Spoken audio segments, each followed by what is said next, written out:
على أشرف الأنبياء والمرسلين نبينا محمد وعلى آله وصحبه أجمعين رب اشرح لي صدري ويسر لي أمري واحلل عقدة من لساني يفقه قولي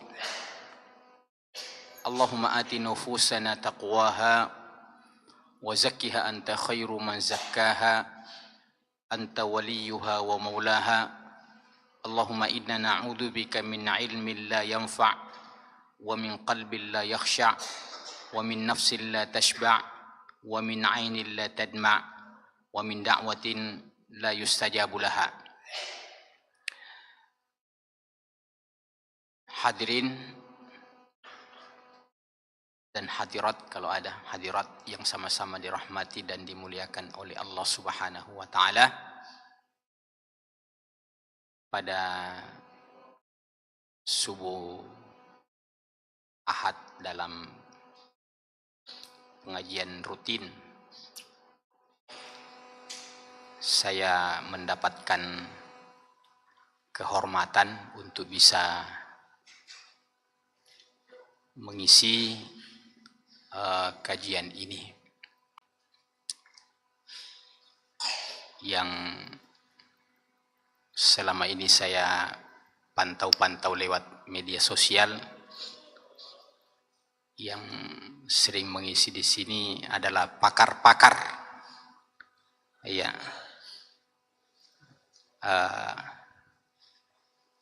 Kalau saya ini sekedar pelengkap penderita saja. Mungkin ustadznya lagi berhalangan atau bagaimana, ya. Dan terus terang akhir-akhir ini di pusat-pusat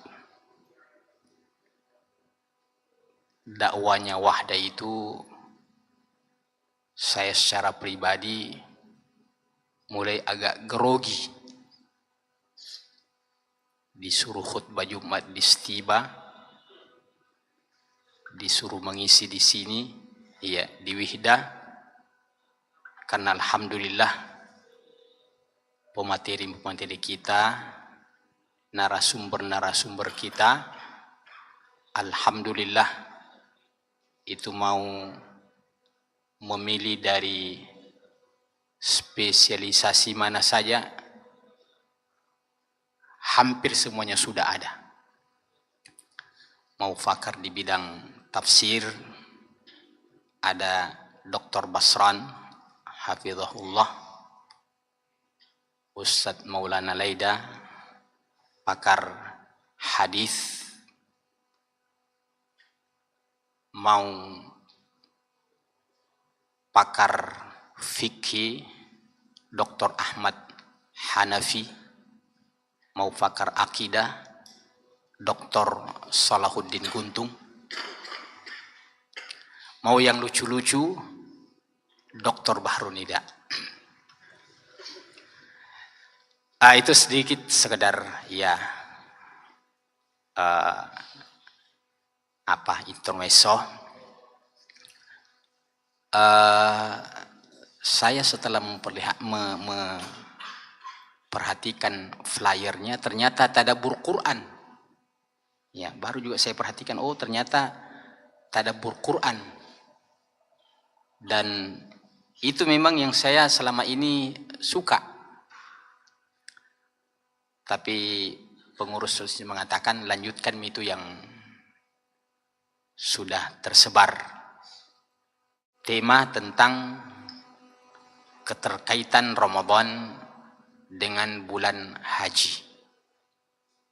Atau mungkin kita bisa menggunakan kata pertanyaan, adakah keterkaitan antara Ramadan dengan bulan-bulan haji? Pertama, jamaah sekalian, bahwa tahun Hijriah ini sama dengan tahun Miladiyah, jumlah bulannya 12, yang dimulai dari Muharram berakhir pada bulan Dzulhijjah. Maka ada ulama yang saya pernah dengar membuat perbandingan antara 12 bulan Qamariyah ini dengan bulan Ramadan. Beliau mengatakan ada kemirip-miripan antara bulan Ramadan ketika ia berdiri sendiri dengan 1 tahun Hijriah ini. Pertama yang sudah kita fahami dengan baik, bahwa bulan Ramadan adalah bulan yang istimewa. Tidak ada lagi bulan yang dapat mengalahkan, atau bahkan tidak ada lagi waktu yang dapat mengalahkan 1 bulan ya penuh ini. Itu kita sudah selesai. Namun Ramadan itu juga dalam sebahagian keterangan, walaupun hadisnya ini ya di sini dibutuhkan memang pakarnya, ada yang membagi menjadi 3 sesuai dengan hadis yang biasa menyebar, tapi saya dengarkan dari beberapa ustadz kita, itu hadisnya katanya lemah, yang membagi Ramadan menjadi 3.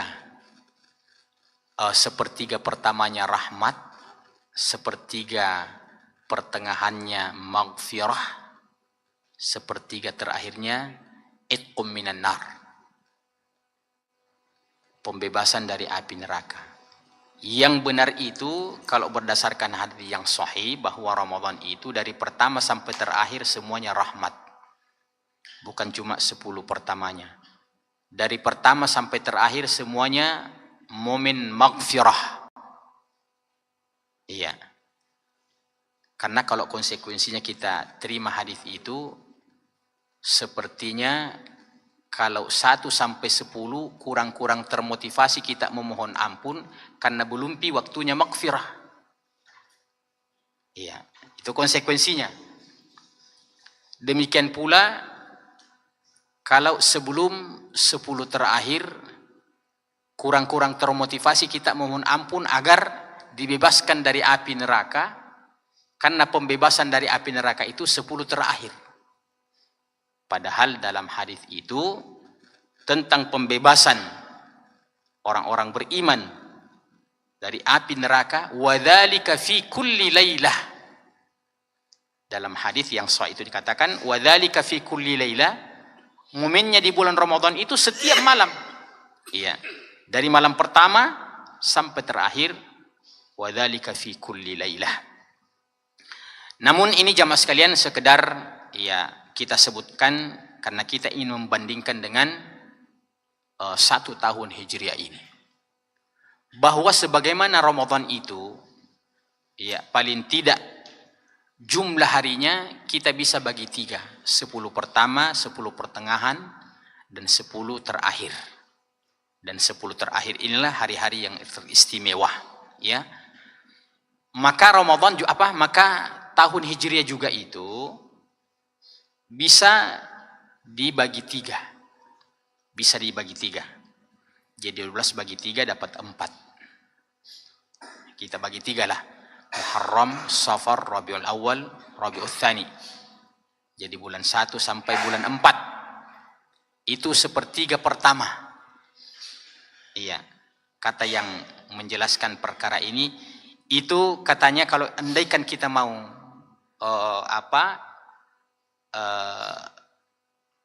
membuat bandingan dengan bulan Ramadan, seakan-akan 4 bulan pertama itu kayak seperti 10 pertama bulan Ramadan.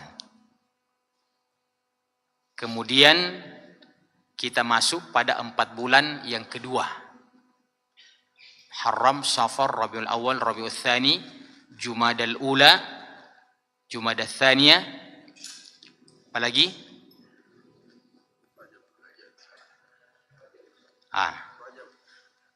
Di wahdah ini tidak boleh ragu-ragu itu apa lagi setelahnya. Iya. Kalau di masjid lain saya uji-uji begitu, tidak bisa lanjut, saya maklumi. Tapi kalau di wahdah tidak boleh. Aib itu. Jadi Jumadal Ula, Jumadah Tsaniyah,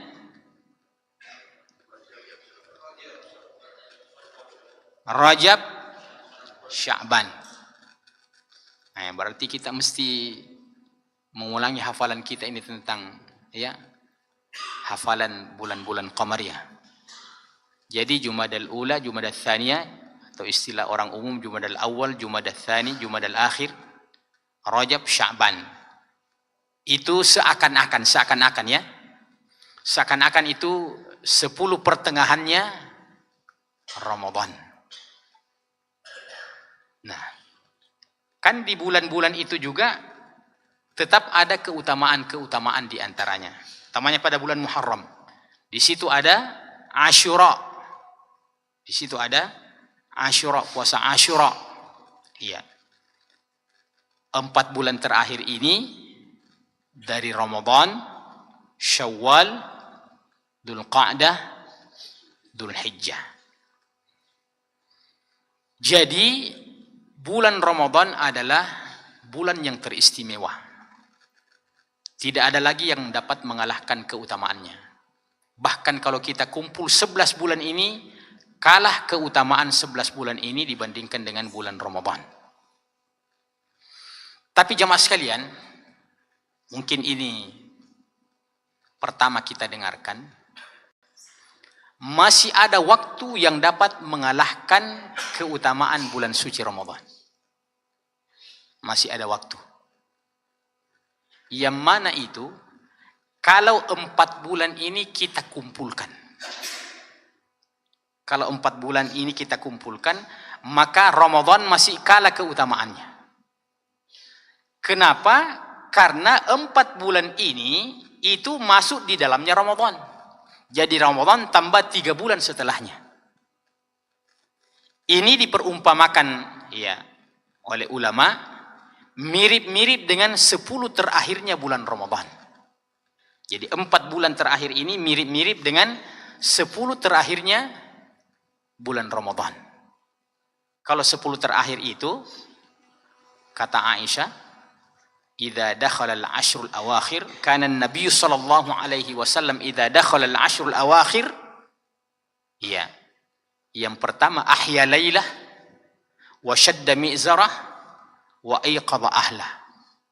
Nabi kalau sudah masuk 10 terakhir Ramadan, menghidupkan malamnya, maksudnya sudah tidak tidur, mengencangkan ikat pinggangnya, maksudnya beliau sudah menseriusi, kemudian membangunkan anggota keluarganya, kepedulian beliau agar keutamaan 10 terakhir itu bukan hanya beliau yang mendapatkan keutamaannya, tapi keluarganya juga dan secara umum umatnya.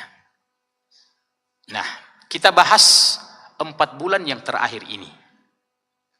Dan itu yang berkaitan dengan tema kita, keterkaitan Ramadan dengan bulan-bulan haji.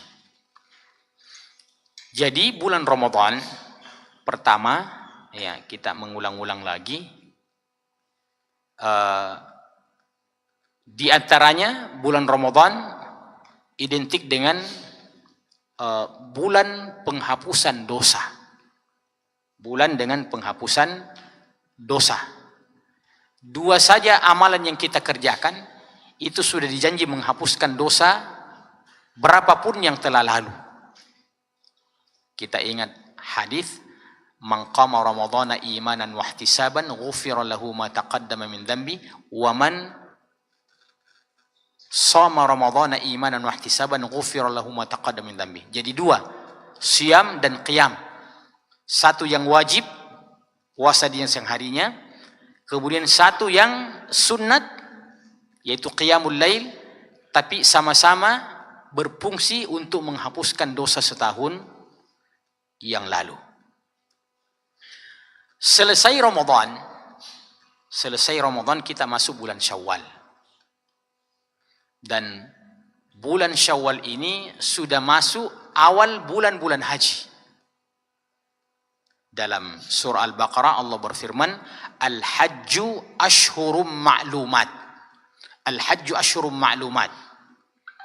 Jadi haji itu ada waktu yang telah ditetapkan. Ada waktu yang telah ditetapkan waktunya. Ada bulan-bulan yang telah ditetapkan waktunya untuk mulai menunaikannya. Nah, Ashhurum Ma'lumat itu adalah mulai bulan Syawal, Dzulqa'dah, Dzulhijjah. Iya. Mungkin kalau di negeri kita ini orang belum berangkat bulan Syawal, nanti bulan Dzulqa'dah. Tapi andaikan sudah berangkat bulan Syawal, di mana letak bahwa di situ sudah masuk rangkaian haji, andaikan di bulan Syawal itu ada orang yang berniat melaksanakan ibadah haji dan dia masuk Mekah, itu sudah pasti akan berihram. Sudah pasti akan berihram. Ketika dia ihram, pasti dia akan melewati salah satu miqat. Iya, dan miqat yang paling terkenal bagi kita adalah miqat di Madinah, Dzul Hulaifah, yang orang biasa istilahkan Bir Ali. Ya. Syekh Albani dalam salah satu buku kecilnya, dia bilang mengatakan itu tidak ada asalnya itu. Ya, bahkan beliau mengatakan itu bid'ah, itu menamakan itu Bir Ali. Yang benar adalah Dzul Hulaifah. Ya. Karena beliau memang pakar hadis, ahli hadis, ya, sampai dalam membuat istilah pada tempat-tempat yang syar'i yang tidak ada asalnya, ya. Orang hadis kan biasanya begitu, ya. Boleh tidak boleh, ya. Sunnah bid'ah. Baik. Nah, ketika mereka berihram untuk masuk Mekah atau dari miqat-miqat yang lain, ya, ada namanya Qarnul Manazil, ada namanya Lamlam, ya. Maka sudah pasti mereka berihram. Ketika mereka masuk Mekah itu, maka ada dua kemungkinan umrah yang mereka lakukan. Umrah yang berkaitan dengan haji tamattu, itu artinya setelah dia umrah dia tahallul, dan umrah sekaligus untuk niat haji. Maksudnya dia tidak tahallul. Jadi ada 3 nusuk. Yang pertama tamattu, yang kedua qiran, yang ketiga ifrad. Nah, itu 3 macam haji. Dan ada plus minusnya masing-masing. Kalau qiran, kalau tamattu itu namanya tamattu, artinya orang bersenang-senang. Iya, sampai di Mekah, tawaf, sa'i, setelah itu tahallul, iya, mencukur rambut, kembali dia halal istilahnya, bukan dalam keadaan ihram. Iya. Nah, akan tetapi itu dia harus menyembelih, ya, bukan kurbannya, lain juga kurban. Ini dam khusus, dan bukan juga ini kafarah. Nah, itu sebagian orang awam tidak mau memilih haji tamattu karena bilang itu haji pelanggaran. Padahal itu satu paket, ya. Padahal itu satu paket. Jadi tidak ada pelanggaran ketika haji tamattu, kemudian ada menyembelih, ya. Lain lagi yang lain, kalau seandainya dia melakukan pelanggaran itu baik tamattu ataupun haji yang lain, nah itu satu paket, iya. Atau orang itu tidak tahallul, dan ini membutuhkan perjuangan. Semenjak dia datang ke Mekah itu, dia tetap dalam keadaan ihram. Bisa dibayangkan itu kalau dia datang pada bulan Syawal, Dzulqa'dah, sudah 2 bulan, masuk lagi awal Dzulhijjah, iya. Kapan dia baru bisa tahallul? Yaitu pada hari ke-10. Jadi kalau umpamanya kita katakanlah ya berangkat pertengahan Syawal 15 hari, tambah Dzulqa'dah 1 bulan, sudah 45 hari, tambah 10 hari, 55 hari, hampir 2 bulan. Hampir 2 bulan dalam keadaan ihram. Ya. Hampir 2 bulan dalam keadaan ihram. Nanti tanggal 10 setelah melontar jamrah, ya. Kalau dia berkurban juga setelah menyembelih hewan kurbannya, baru dia tahallul, baru dia pergi ke Mekah kalau mau tawaf ifadah. Ya, itu sedikit ya rangkaiannya. Ya. Syawal ini jamaah sekalian, dia masih terkait dengan bulan Ramadan, dan dia juga masuk bahagian daripada salah satu bulan haji. Bulan Syawal inilah yang mempertemukan antara bulan Ramadan dengan bulan haji. Karena Syawal ditarik ke Ramadan, dia satu paket. Syawal ditarik ke belakang Dzulqa'dah, dia juga masuk bulan haji. Nah, di mana keterkaitan Ramadan dengan awal bulan haji itu? Ya, kita sudah amalkan selama ini dan kita sudah tahu hadisnya. Cuma saya mau pertegas bahwa ketika Nabi menyuruh kita puasa Syawal, itu kan Nabi tidak langsung mengatakan, ya siapa yang puasa Syawal 6 hari di bulan Syawal begini-begini. Tapi Nabi kaitkan dulu siapa yang puasa di bulan Ramadan. Begitu hadisnya. Man shama Ramadana thumma atba'ahu sittan min Syawal. Siapa yang puasa Ramadan kemudian dia tambah 6 hari di bulan Syawal, faka'annama shama ad-dahra, seakan-akan dia dianggap berpuasa 1 tahun lamanya.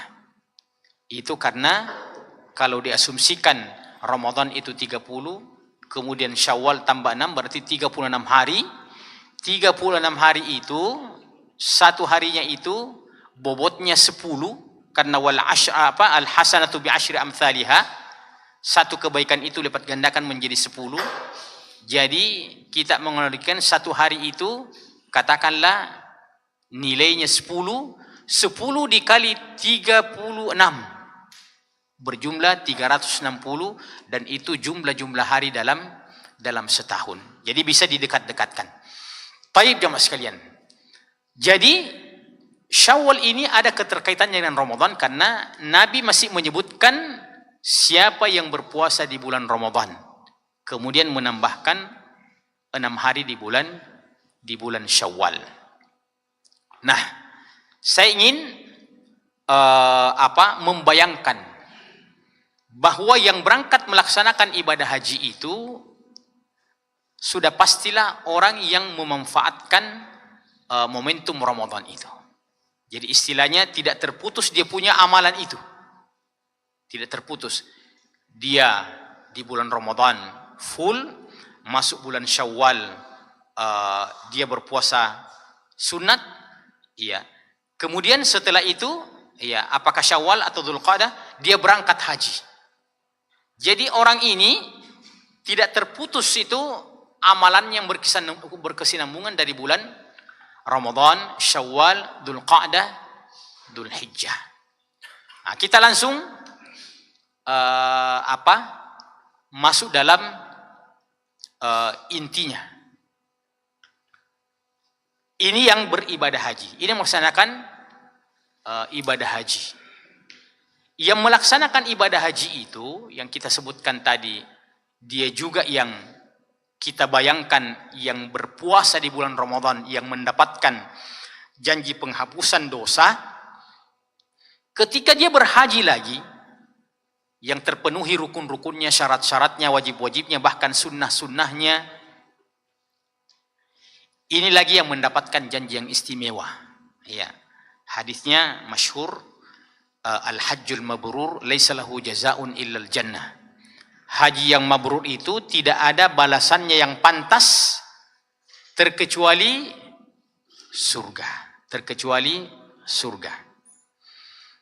Jadi orang yang start dari bulan Ramadan ini sampai melewati bulan-bulan haji itu, inilah orang yang betul-betul sempurna janji dari syariat. Sudahlah di bulan Ramadan janjinya dihapuskan dosanya berapapun yang telah lalu, dan konsekuensinya tentu ketika dosa dihapuskan pasti ujung-ujungnya dimasukkan ke dalam surga. Karena yang menghambat seseorang masuk surga itu hanya persoalan dosa saja. Iya. Yang tidak ada peluang masuk surga itu ya kalau dosanya adalah dosa syirik dan dosa kekufuran. Iya. Yang menghambat dia masuk surga tidak langsung kalau dia seorang muslim dan memiliki dosa-dosa besar selain daripada kesyirikan, dan Allah tidak mengampuni langsung, tapi Allah ya mencucinya dulu di dalam neraka. Iya. Jadi itu kan kalau kita bepergian ada tiket direct, ada tiket indirect. Iya.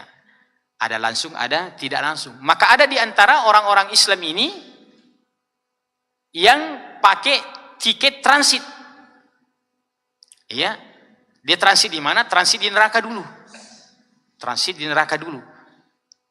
Sampai kemudian Allah yang Maha mengetahui dosanya itu sudah habis, ya, dikeluarkan baru digabungkan ke dalam ya saudara-saudaranya yang terlebih dahulu masuk ke dalam surga.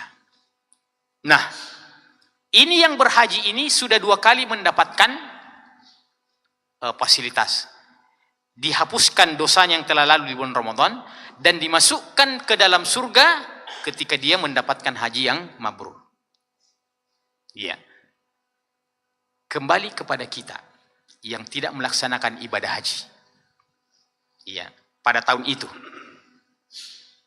Iya.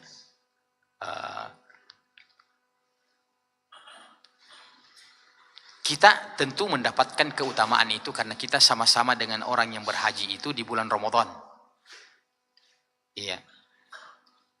Tapi kita yang tidak melaksanakan ibadah haji atau yang belum pernah sama sekali, belum, apalagi sekarang ini tambah susah haji, yang belum pernah melaksanakan,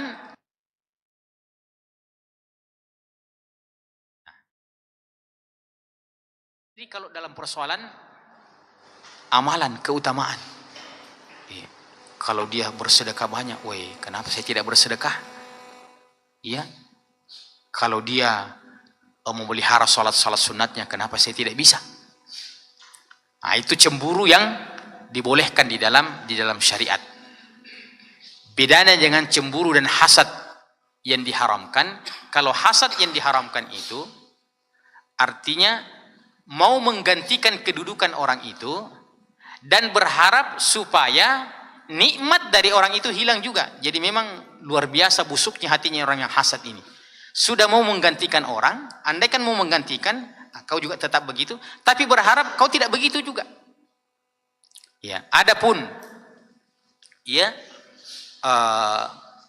dalam persoalan ini kata Nabi, la hasada illa fitnatain. Tidak ada hasad kecuali dalam persoalan kalau dalam dua hal. Ya, ada orang baca Quran, ya, sholat di malam hari, boleh, masya Allah. Bisanya dia begitu, saya tidak. Nah, kita ini, masya Allah, berangkat haji si fulan, dijanji lagi surga oleh Allah Subhanahu wa Ta'ala. Taib.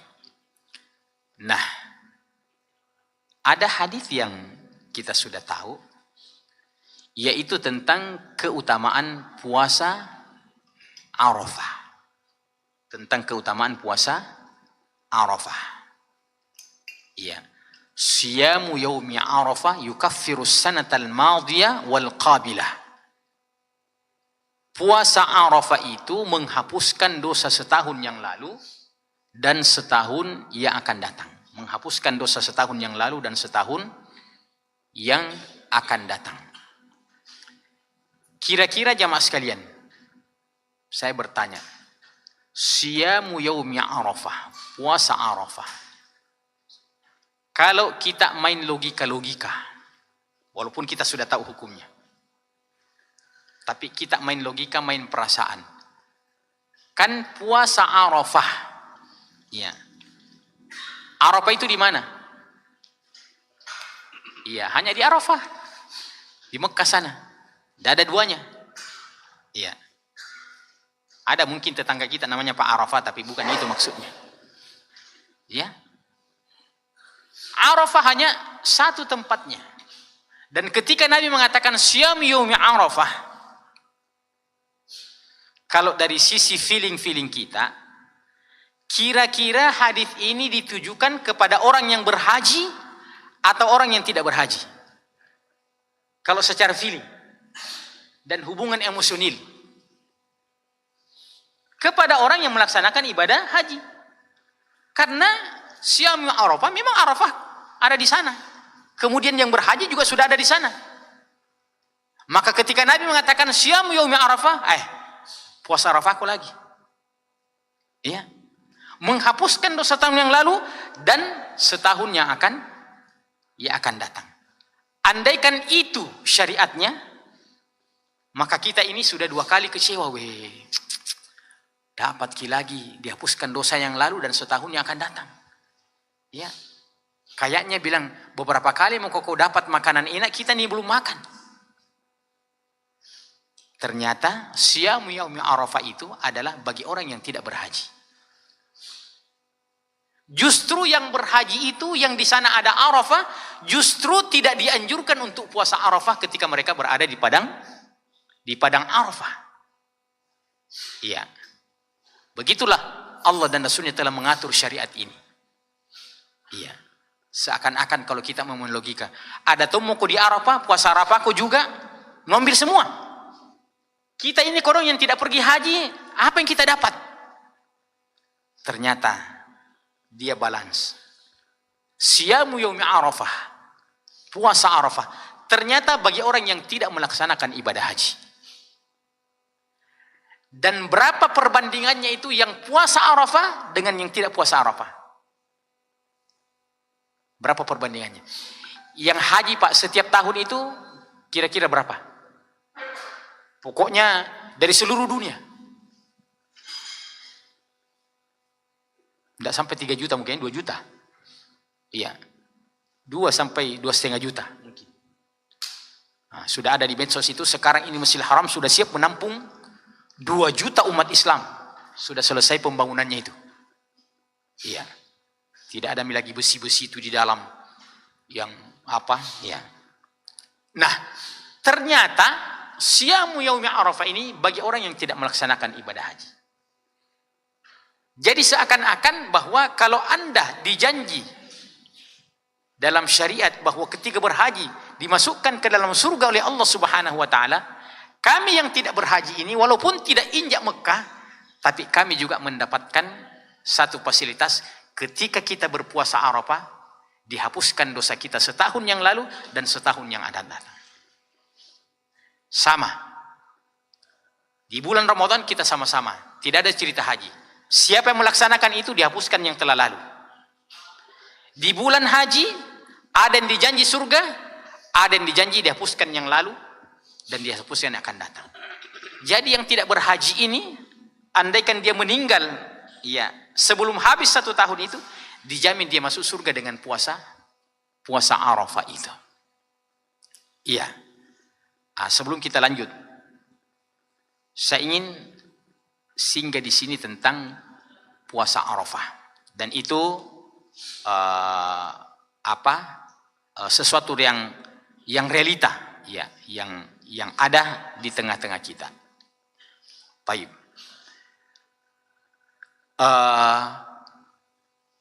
Kalau seandainya ada orang Mekah, ya, orang Saudi lah secara umum, yang tidak berhaji, katakanlah orang Mekah, ya, banyak orang Mekah yang tidak berhaji, orang Mekah yang tidak berhaji, maka tentu dia juga punya hak untuk puasa Arafah, ya kan begitu? Dia punya hak untuk puasa Arafah. Nah, mereka puasa Arafah itu sudah pasti include bertepatan dengan wukufnya jamaah haji di Arafah. Kan antara Arafah dengan Mekah, ya, satu wilayah. Ya. Tidak mungkin berbeda terbit bulannya antara orang Mekah dan orang Arafah. Jadi pasti orang selain yang berada di Arafah itu akan mengikuti wukufnya jamaah haji di padang Arafah pada tanggal 9. Iya. Bagaimana dengan kita yang jauh dari Mekah? Andaikan itu ketetapan pemerintah kita ternyata berbeda tanggal kita dengan tanggalnya orang di Mekah. Kan bisa terjadi. Umpamanya, katakanlah, apalagi di era informasi sekarang ini yang begitu cepat, ya, pasti kalau ada keluarga kita yang berhaji, Pak, ya, pasti katakan, kami sudah wukuf hari ini. Kami sudah wukuf hari ini tanggal 9. Sementara keputusan ru'yah kita di sini ternyata di sini baru tanggal 8. Baru tanggal 8 Dzulhijjah. Kalau mengikuti di sana mestinya kita sudah puasa. Tapi kalau mengikuti tanggal kita di sini mestinya besok nanti selesai wukufnya di sana 1 hari baru tiba perhitungan tanggal kita di sini tanggal 9. Nah, yang mana yang kita ikuti? Mengikuti di sana atau mengikuti tanggal kita masing-masing? Nah, itu kalau dekat-dekat lagi itu seru lagi di media sosial itu. Ya, sekarang belum seru karena belum, coba nanti kalau sudah mendekat-dekat pasti seru lagi itu. Ada yang mengatakan waktu, ada yang mengatakan tempat. Kalau secara feeling juga siyamu yaumi Arafah. Itu memang sangat logikanya itu pastilah tempat. Pastilah tempat. Iya. Tapi mari kita lihat. Nabi SAW itu puasa Arafah sebelum melaksanakan ibadah haji. Jadi Nabi melaksanakan Syam Yaum Arafah itu sebelum melaksanakan ibadah haji.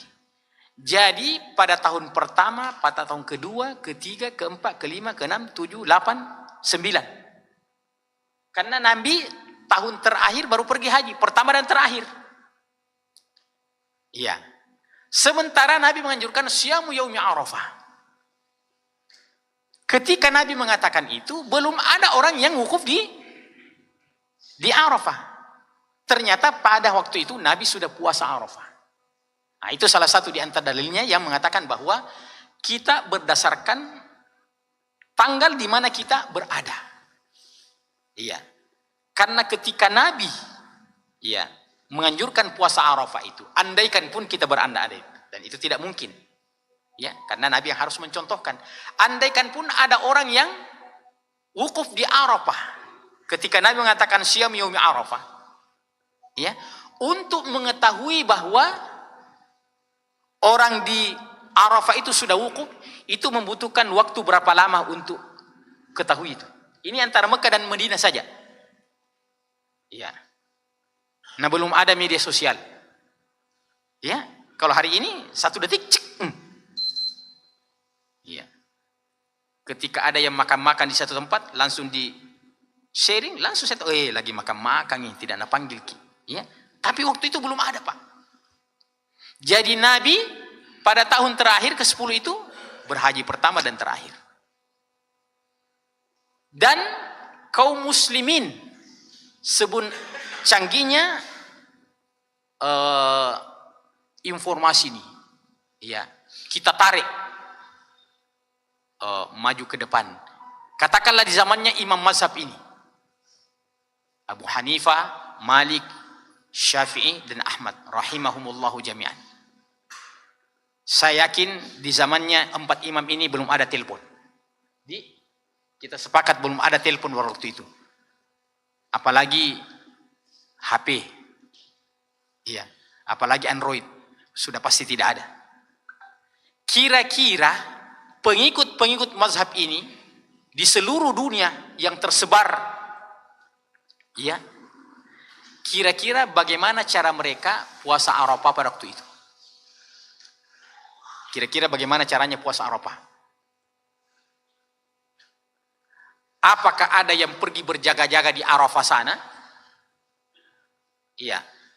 Menggunakan burak. Ya, kendaraannya Nabi. Begitu hari Arafah di sana, langsung tersebar ke seluruh mengatakan, sudah Arafah di Arafah. Tentu tidak. Tentu masing-masing mereka berpuasa berdasarkan tanggalnya masing-masing. Orang di Irak, orang di Yaman, orang di Indonesia, di mana seluruh dunia, begitu masuk, sudah. Oke, berarti kalau demikian siyamu yaumi Arafah itu lebih identik, lebih rajih, dekat dengan kaitan waktu dan bukan kaitan dengan tempat. Lebih dekat, lebih identik dengan waktu dan tidak berkaitan dengan tempat. Jadi Arafah itu adalah zaman, bukan tempat. Walaupun kalau kita mengatakan di mana Arafah, tempatnya di Arafah sana dekat Mekah. Nah, itu yang berkaitan dengan persoalan ya siyamu yaumi Arafah. Ya. Tapi saya rasa dengan penjelasan saya ini, ya tidak berhenti, akan tetap nanti kalau sudah dekat-dekat muncul lagi itu. Tapi paling tidak ingat kita punya pembahasan. Oh, ada pembahasan yang lalu. Minimal ada bandingan kita. Ya. Tapi jangan bilang salah kok semua. Ada, saya pernah dengar Ustaz Bahrun. Artinya kita ya tetap ya beretika dalam berikhtilaf. Ya. Terakhir karena lagi 5 menit. Iya. Satu lagi. Yang berhaji itu kan berihram. Pasti ketika akan mulai berhaji akan berihram. Iya, dari miqatnya masing-masing, miqat makani, miqat yang berkaitan dengan tempat. Iya. Ini juga adalah salah satu keadaan yang paling mulia bagi orang yang berhaji atau berumrah itu ketika dia ihram. Andaikan orang ihram itu sementara ihram dia meninggal, maka dia masuk dalam kategori syahid juga. Seperti yang melahirkan, seperti yang tenggelam, seperti yang sakit perut. Ya. Itu dipermisalkan sama dengan orang yang syahid. Tentu ya tidak persis dengan orang yang syahid di medan tempur, ya fisabilillah, tapi syahid. Ya, syahid. Jadi banyak bentuk kompensasi-kompensasi dalam syariat kita ini yang disamakan atau seakan-akan, tapi secara hukum fikih itu belum menggugurkan. Iya. Contohnya jamaah sekalian, saya kasih contoh. Kita ini sebenarnya yang menjaga sholat isyraq ini, setiap hari ini, tiap hari kita umrah dan haji.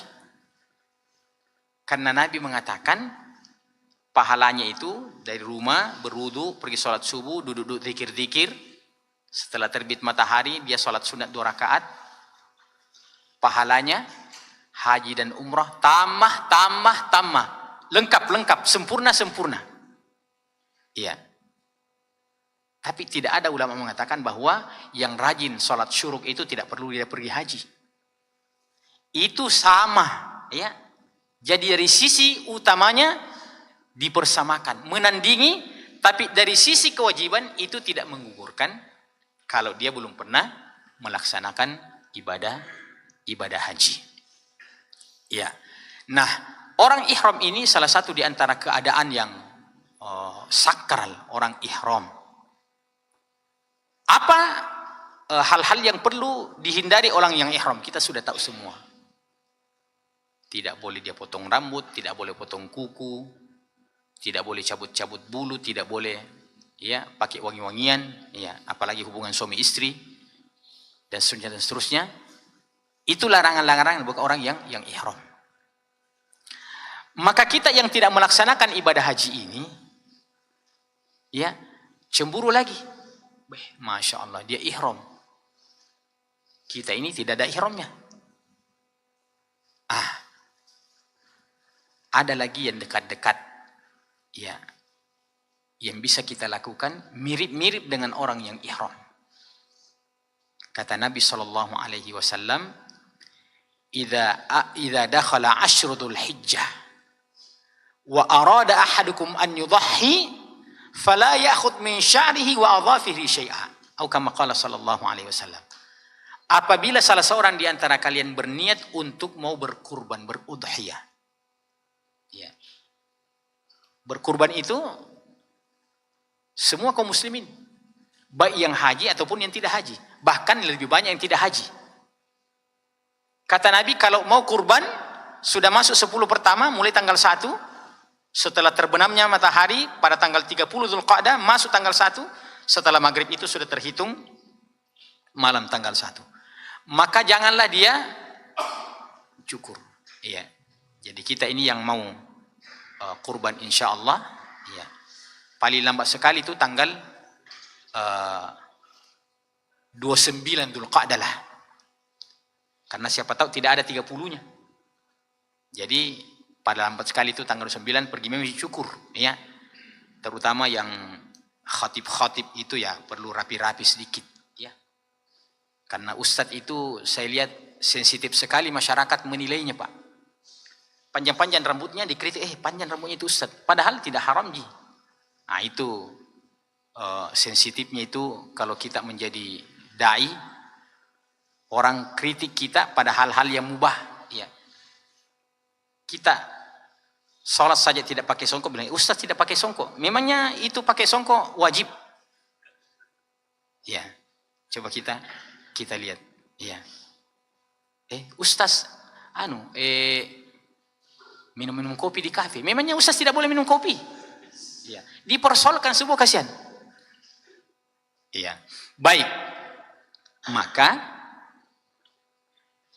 ini yang saya katakan, apa yang dilakukan oleh orang yang berhaji itu, dan kita yang tidak berhaji ini, yang kita start perhitungannya tadi dari bulan Ramadan sampai bulan haji itu, hampir bisa kita katakan kalau kita melalui itu semuanya, ya, dengan penuh kesungguhan, derajat yang didapatkan oleh jemaah haji, ya 11-12 dengan apa yang kita dapatkan yang tidak melaksanakan, ya, ibadah haji. Demikian pas, ya, 16 jam 6:15 waktunya untuk kita tanya jawab.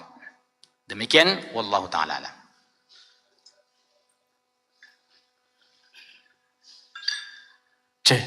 Syukran atas penjelasan tentang keterkaitan bulan Ramadan dengan bulan haji.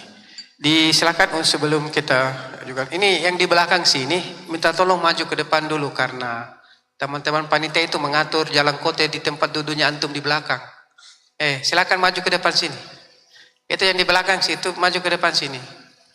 Karena teman-teman panitia mengatur snack jalan kota di belakang. Disilakan jemaah sekalian, silakan yang mau bertanya. Pak Darwis, siapa lagi? Ini samping kiri saya. Ya, 2 menit dulu. Disilakan dulu.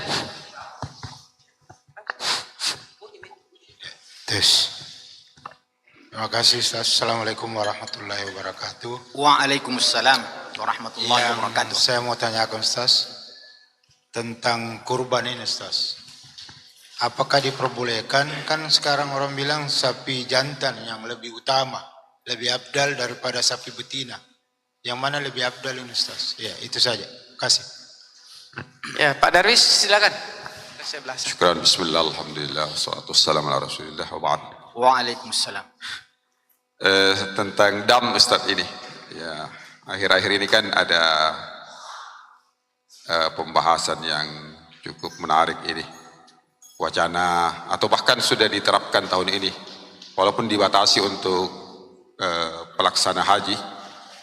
Dam itu sebagian sudah disembelih di Indonesia, padahal menurut MUI kan ini tidak boleh. Belum ada fatwa terbaru, walaupun mereka terbuka untuk mendiskusinya kembali, tapi tetap MUI mengatakan tidak boleh dam itu dilakukan di Indonesia. Nah, bagi jamaah haji yang mengetahui bahwa dam mereka disembelih di Indonesia, apakah mereka sah hajinya atau tetap wajib mengeluarkan kembali dam dari kantong pribadi mereka sendiri di sana untuk menyempurnakan ibadah hajinya, atau kalau tidak mampu berpuasa barangkali ya. Terima kasih Ustaz. Iya, dua dulu deh. Masalah hewan betina atau jantan. Iya. Jadi singkat saja saya jawabkan itu. Itu cuma mitos itu. Jadi dalam syariat tidak ada bedanya jantan dengan betina. Yang penting terpenuhi syarat-syaratnya tadi itu, yang sehat, yang begini, yang begini. Iya. Kalau saya ada yang betina tapi dia lebih sehat, kupilih yang betina daripada yang jantan tapi kurus. Iya, karena itu ya artinya mitos saja. Iya. Tapi ya kalau itu sudah menjadi sebuah kebiasaan tradisi, orang lebih suka yang jantan, ya tidak dilarang juga. Karena memang mungkin di lapangan memang yang jantan itu lebih mahal ya. Lebih mahal itu yang jantan dibandingkan dengan betina. Tapi dari sisi hukum syar'i itu tidak perbedaan. Ya, umpamanya kita ini ini nampaknya lebih mahal kalau jantan ya. Kalau kita yang mampu yang dapat betina saja ya betina saja. Ya. Selama dia tidak ada kekurangannya dalam hal-hal yang berkaitan dengan syarat-syarat yang harus dijadikan sebagai hewan kurban. Kemudian ya pertanyaannya Ustadz Darwis, ya memang itu yang kita sudah ketahui bahwa MUI telah mengeluarkan fatwa tentang tidak bolehnya dam itu disembelih kecuali di Mekah sana saja. Ya. Tentu kita harus memahamkan kepada kaum muslimin bahwa ibadah itu dikatakan sebagai ibadah yang syar'i ketika terpenuhi beberapa kriteria. Jadi katakan ibadah itu sebagai ibadah yang syar'i ketika terpenuhi beberapa kriteria. Poin yang pertama, dikatakan ibadah kalau kaifiyahnya itu seperti kaifiyah yang diajarkan oleh Nabi. Sallu kama ra'aitumuni usalli. Salatlah kalian sebagaimana kalian melihat aku salat. Itu menekankan kaifiyah. Khudu anni manasikakum. Ya, berhajilah kalian seperti berhajiku. Itu berkaitan dengan kaifiyah. Dan untuk yang pertama ini semua ibadah itu membutuhkan kaifiyah. Membutuhkan cara. Iya. Yang kedua, iya, adalah waktu. Ibadah itu sangat berkaitan dengan waktu. Caranya sudah benar tapi waktunya yang salah, maka kalau dia adalah perkara wajib maka tidak sah. Umpamanya cara sholatnya sudah benar, angkat tangannya, apa yang dibaca, ya, bagaimana rukuknya dan seterusnya. Tapi secara sengaja menyelisihi waktu, atau mungkin dia tidak tahu, ya, umpamanya tadi dia sholat subuh. Ketika dia sholat subuh, ya, dia kira sudah masuk waktu. Ya. Ada satu masjid, katakanlah satu masjid ini bisa saja terjadi. Ada satu masjid yang mungkin ya terlalu cepat jamnya di situ. Akhirnya mereka sholat subuh sebelum waktu. Nanti setelah itu baru mengatakan, kenapa kayak kita ini saja masjid kita saja ini yang sholat ini. Ternyata baru keluar, di tempat hampir rata-rata baru azan. Berarti kita tadi ini belum masuk waktu. Iya. Karena masuknya waktu adalah merupakan syarat sahnya salat, maka yang satu masjid tadi ini kalau dia tahu harus dia ulang salatnya. Harus dia ulang salatnya. Karena belum masuk waktu. Iya. Dan semua ibadah syarat yang kedua ini juga dipakai.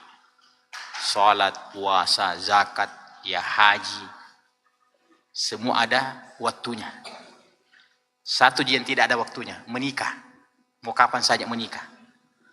Ya, tapi kalau puasa, haji, zakat, ini semua ada waktunya. Yang ketiga,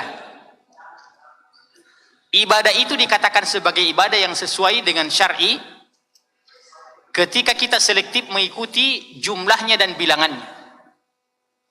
Jadi ada ibadah yang memang sudah ditentukan berapa jumlahnya. Malah karena Anda kurang atau lebih, maka itu tidak sah. Pamannya sengaja sholat subuh 3 rakaat. Apa ada 3 rakaat? 2 rakaat saja. Ya. Harus Anda selektif ya dalam persoalan jumlah-jumlah itu. Nah, kalau kita angkat contoh jamaah sekalian tentang ya jumlah rakaat sholat, dari orang awam itu pasti terima, Pak. Tidak boleh Anda nambah, tidak boleh Anda kurangi. Nah, yang jadi masalah yang perlu kita sebarkan dalam banyak perkara-perkara yang lain, yang mungkin hukum-hukumnya sunat, bagaimana, itu yang belum selektif. Pamannya zikir-zikir setelah sholat, ya walaupun itu hukumnya sunat, mestinya kita selektif. Ya. Jangan ada orang kadang, kenapa kamu mesti dibatas-batasi itu membaca tasbih? Ya. Kenapa istighfar itu cuma 3 kali? Ada yang bertanya seperti itu. Kenapa tidak boleh? Kita katakan ibadah itu ada kaitan dengan kaifiyah, ada kaitan dengan waktu, ya, ada kaitan dengan jumlah, ya. Maka ketika tahu, oh, tasbih itu 33 kali, tahmid itu 33 kali, takbir itu 33 kali, ya. Maka kita berusaha untuk mengikuti itu supaya ibadah kita ini sebagai ibadah yang ya sesuai dengan sunnah. Apalagi ibadah dikatakan sebagai ibadah yang mengikuti sunnah ketika kita berusaha untuk mengikuti jenisnya. Jadi samping jumlahnya, jenisnya. Apa contohnya? Ibadah kurban. Ibadah kurban ini harus hewan-hewan tertentu, jenisnya sudah ditetapkan. Iya. Jadi walaupun sebagian di antara kita, iya, senang coto kuda, tidak boleh dia berkurban dengan kuda. Iya, tidak boleh. Wah, saya itu semangat sekali kalau sate kuda, bagus kalau kita berkurban dengan kuda. Tidak bisa. Iya, karena sejak zaman Nabi itu ditentukan bahwa dia harus bahimatul an'am, masuk dalam kategori hewan ternak. Iya. Jadi dalam perspektif syariah itu kuda itu tidak masuk hewan ternak walaupun diternak. Ya. Karena istilah bahimatul an'am itu adalah pendekatan fikih, bukan pendekatan bahasa. Apa dalilnya bahwa dibedakan antara kuda dengan sapi, unta, kambing? Baca di surah An-Nisa, zuyyina lin-nasi hubbus syahawati minan nisa'i wal banina wal qanatiril muqantarati minadh dhahabi wal fiddati wal khailil musawwamati wal al-an'am. Apa itu al-khail? Kuda. Al-an'am apa itu? Yaitu yang 3. Jadi Allah sebutkan di situ, tidak langsung mengatakan wal an'am, tapi Allah sebutkan dulu wal khail wal an'am. Berarti ada bedanya al-khail, ada bedanya al-khail dengan al-an'am. Al-khail itu tersendiri, dia tidak masuk dalam al-an'am. Apa itu al-an'am setelah dibahas dalam fikih? Yaitu sapika, untaka, ya, kambingka dan seluruh bangsanya, ya, domba, kibas, ya, biri-biri, itu semuanya. Maka kita harus selektif, ya, untuk beribadah sesuai dengan jenisnya, ya. Begitu juga dalam zikir-zikir kita, jenis zikir mana yang kita baca ketika kita sholat. Ada hadis Nabi melarang kita untuk baca Quran ketika kita ruku dan ketika kita sujud. Walaupun baca Quran itu zikir yang paling afdal, tapi khusus ketika ruku dan sujud tidak boleh. Kecuali kalau umpamanya mengutip ya Al-Quran dan itu kebetulan redaksinya doa dan kita niatkan doa, tidak apa-apa. Kita lagi sujud kita baca Rabbana atina fid dunya hasanah fil akhirati hasanah wa qina adzabannar. Tapi niat kita adalah meminjam redaksi Al-Quran itu untuk berdoa, bukan niatnya untuk membaca Al-Quran. Yang terakhir, nah ini yang berkaitan dengan pertanyaan ini, ibadah itu dikatakan sebagai ibadah ketika kita selektif mengikuti tempatnya. Ya, jadi hafal-hafal tadi Pak, kaifiyahnya, caranya, kemudian waktunya, kemudian jumlahnya, kemudian jenisnya. Sengaja saya terakhirkan ini supaya kita ingat tempatnya. Ada ibadah yang memang direkomendasikan di tempat itu saja, tidak ada tempat yang lain. Ya, iktikaf ya tempatnya di masjid saja.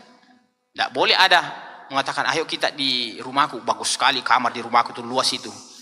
Ya, tidak boleh. Biar bagus rumahmu tetap di masjid. Iya, haji, iya, hanya tempatnya di Mekah saja, tidak ada tempat lain. Iya. Kenapa ada orang pergi ke bawah karang? Nah, itu karena dia tidak belajar.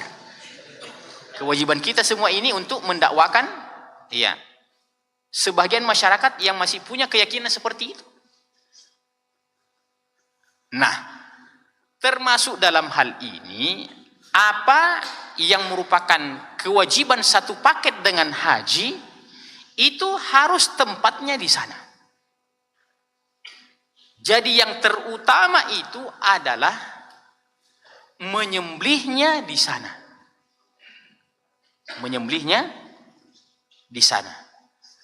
Adapun tentang kurban, karena dia tidak identik khusus bagi orang yang berhaji, maka boleh jamaah haji itu dia berkurban di kampungnya masing-masing. Tapi yang berkaitan dengan paket haji ini, yang include dengan haji, itu tidak boleh. Maka itulah yang melatar belakangi kenapa ada fatwanya MUI yang mengatakan itu tidak boleh, ya, itu tidak boleh. Nah, kita tahu juga bahwasanya di Arab Saudi itu bisa kita bayangkan berapa juta hewan ternak itu yang mati di setiap musim haji. Iya, saya rasa itu over, itu tidak bisa orang Saudi itu makan semua itu Pak pada satu musim. Mereka juga mengirim ke negeri-negeri kaum muslimin, ke Afrika, kemana, ya. Tapi itu setelah disembelih, setelah dikalengkan dan seterusnya. Nah, itu lain ceritanya. Karena memang di antara yang ditekankan itu adalah iraqatud dam, mengalirkan darah. Makanya kalau kita kembali kepada contoh berkurban tadi itu, jenisnya salah satu di antara 3 itu saja. Kemudian tidak boleh diganti dengan nilai, tidak boleh diganti dengan nilai uang. Iya, karena umpamanya terakhir tidak ada temannya untuk bergabung, dia mami, dia bilang ini mau saya deh, berapakah biasanya? 2 juta. Nah, ini mau saya niatkan untuk kurban. Tidak bisa, karena di situ tidak ada darah yang disembelih, tidak ada darah yang dialirkan. Ya. Kemudian atau contoh lain, ya, dia bilang bagaimana caranya ini? Saya mau berkurban tapi tidak ada temanku, tidak bisa juga 1 ekor. Dia bilang kalau begitu sekali saya ke pasar saja beli, ya, sesuai dengan bahagiannya 1/7. Berapa itu biasanya kalau setiap satu bagian 1/7, katakanlah 10 kilo, ya, atau lebih sedikit. Maka dia pergi beli daging 10 kilo yang sudah dipotong-potong, bilang ini saya punya kurban. Saya rasa dari sisi rasa sama aja Pak, sama-sama daging. Tapi tidak dikatakan sebagai hewan kurban, karena ketika dia disembelih bukan niat untuk kurban. Ketika disembelih bukan niat untuk kurban, maka dia tidak masuk dalam kategori kurban. Nah, ini kalau kita mendengar penjelasan begini, ya, bagi yang menggampang-gampangkan tadi itu akan paham ternyata begitu selektif kalau yang berkaitan dengan ibadah-ibadah mahdha tidak dengan mudah untuk kita ya menggeser-geser itu, terkecuali kalau ada fatwa yang kita dengarkan ya dari ulama-ulama besar ya, baru kita bisa melakukan ya perubahan itu. Iya. Jadi dari sisi hukum tidak bolehnya, Ustaz Darwis, itu tidak boleh. Yang saya belum bisa jawab ya, apa yang dia lakukan kalau seandainya terlanjur dia melakukan itu. Kalau seandainya dia masih di Mekah dan masih ada kemampuannya, ya potong ulang ya di sana. Iya. Kalau umpamanya sudah ada di sini, ya wa'at bi sayyatal hasanah tamhuha. Kalau sudah terlanjur di sini, ya ikuti perbuatan pelanggaranmu itu dengan banyak ya melakukan perbuatan-perbuatan baik. Ini sudah lewat 2 menit, Ustaz. Ya, kita selektif berkaitan dengan waktu. Ya. Baik. Baik, Ustaz, syukran. Kita akhiri dulu. Kita akhir ya. Subhanakallahumma bihamdika asyhadu an la ilaha illa anta astaghfiruka wa atubu ilaik wa akhiru da'wana alhamdulillahirabbil alamin. Wassalamualaikum warahmatullahi wabarakatuh. Waalaikumsalam warahmatullahi wabarakatuh. Baik jamaah sekalian, kita akhiri taklim subuh kita ini